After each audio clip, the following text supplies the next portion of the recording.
అష్టవక్రుడు తన తల్లి గర్భంలో ఉండంగా తండ్రి వేద బోధన ఇవన్నీ చెప్తూ ఉంటాడు.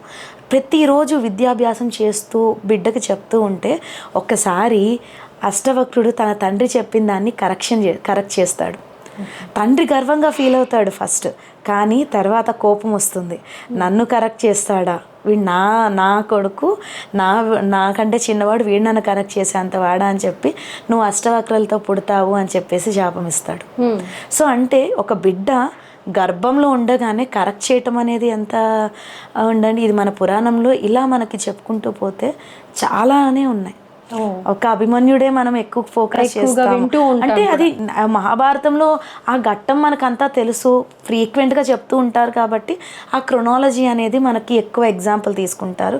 But we have lot of, ఇంకా ప్రహ్లాద్ మహారాజు, ఇంకా మనకి చూస్తే ఛత్రపతి శివాజీ మహారాజు, వీళ్ళందరూ కూడా ఈ గర్భ సంస్కార్ ద్వారానే జన్మ తీసుకున్నారు.